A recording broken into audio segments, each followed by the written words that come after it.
Football ইতিহাসের greatest number 9 কিংবা greatest striker কে? এ বিষয়ে ফুটবল ফ্যানদের মধ্যে মাঝে মধ্যেই অনেক প্রশ্ন দেখা যায় এবং সবথেকে বেশি ডিবেট যে দুজন প্লেয়ারদের মধ্যে দেখা যায় তারা হলেন ব্রাজিলের legendary footballer Ronaldo Nazario versus জার্মানির লেজেন্ডারি ফুটবলার গার্ড মুলারের মধ্যে। অনেকেই বলেন কম গোল করার পরেও কেন রোনালদো নাজারিওকে সারা বিশ্বের মানুষ সেরা নাম্বার 9 বলে, আর বেশি গোল করেও কেন পিছিয়ে থাকেন গার্ড মুলার। এইসব প্রশ্নের উত্তর আজকে আপনাদের দেওয়ার চেষ্টা করব। চলুন দেখে নেওয়া যাক এই দুই কিংবদন্তির ক্যারিয়ারে পার্সোনাল স্ট্যাটিস্টিক্স, পার্সোনাল অ্যাচিভমেন্ট, দলীয় অর্জনের ডিফারেন্সটা কতটুকু এবং কে কে। যেহেতু গোল স্কোরার নিয়ে কথা হচ্ছে, তাহলে আসুন প্রথমে দেখে নেই কার গোল সংখ্যা কত। জার্মান কিংবদন্তি গার্ড মুলার সর্বমোট গোল করেছেন 636টি। এদিকে রোনালদো নাজারিও করেছেন 360 গোল। এরপর আসি অ্যাসিস্টের হিসেবে। গার্ড মুলারের অ্যাসিস্ট 113টি, অন্যদিকে রোনালদো অ্যাসিস্ট করেছেন 108টি গোল। এবার আসি ফুটবলের সবচেয়ে বড় এবং সবচেয়ে মর্যাদার আসর বিশ্বকাপের হিসাবে। গার্ড মুলার বিশ্বকাপ জিতেছেন একটি, কিন্তু রোনালদো জিতেছেন দুটি বিশ্বকাপ, 1994 এবং 2022।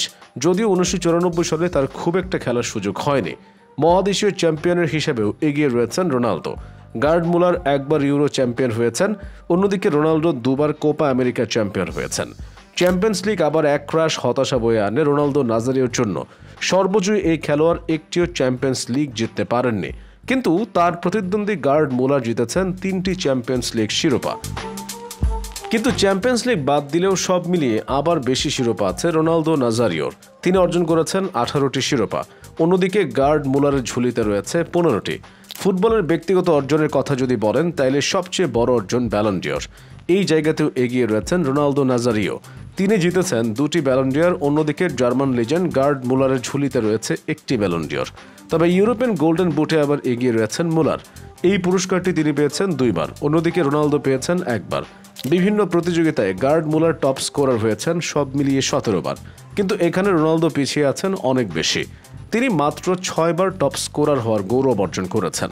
এছাড়াও গার্ড মুলার 2বার বর্ষসেরা ফুটবলার হয়েছেন, 1বার এই গৌরব অর্জন করেছেন রোনালদো।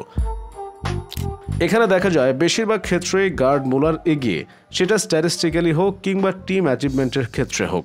কিন্তু তবুও ফুটবল ফ্যান, ফুটবল অ্যানালিস্টদের মধ্যে যখন আলোচনা হয় who is the greatest striker of football history, তখন কেন সবাই রোনালদো নাজারিওকে এগিয়ে রাখেন? এর কারণ রোনালদোর খেলার স্টাইল আলাদা ছিল বলে মানুষ তাকে সবসময় পছন্দ করত। একজন নাম্বার 9 হয়েও এই টাইপ ড্রিবলিং তার আগে অনেক কম স্ট্রাইকার করত। তার 2022-এর স্ট্যাটস অফ ডিফারেন্স তৈরি করে দিয়েছিল। রোমারিওর গোল এদের চাইতেও বেশি, কিন্তু কেউ তাকে নাজারিওর সাথে তুলনা করে না। কারণটা প্লেয়িং স্টাইল। প্লেয়িং স্টাইলের জন্যই স্তেফানোকে এত গ্রেট মানা হয়। মুলার স্কোরিংয়ে অবশ্যই এগিয়ে, তবে বাকি সব স্কিলে পিছিয়ে নাজারিও থেকে। বেশি গোল থাকলেই যে তিনি সেরা এটা ঠিক নয়। একজন প্লেয়ারকে গোল দিয়ে বিচার করা যায় না। প্লেয়ার বিচার করতে হয় তার মাঠে কতটা ইম্প্যাক্ট আছে তা দিয়ে। অতীতের উদাহরণ দেখে যদি বুঝতে কষ্ট হয়, তাহলে বর্তমানের দিকে একটু তাকান। বর্তমানে 2 সেরা খেলোয়াড় ভিনি এবং হালান্ড, আর এখানে ব্রাজিল আর্জেন্টিনার সবাই এক সুরেই বলবে ভিনি হল্যান্ড থেকে সেরা। অথচ গোলের হিসেব করলে কিন্তু হল্যান্ডের ধারে কাছেও ভিনি নেই। তাই শুধু গোলের কারণে নয়, বরং নাজারিও তার স্কিল, তার দুর্দান্ত প্লেয়িং স্টাইলের সব কারণেই নিজেকে নিয়ে গেছেন অন্য এক উচ্চতায়। আপনার কি মনে হয়, রোনালদো নাজারিও সেরা নাকি গার্ড মুলার?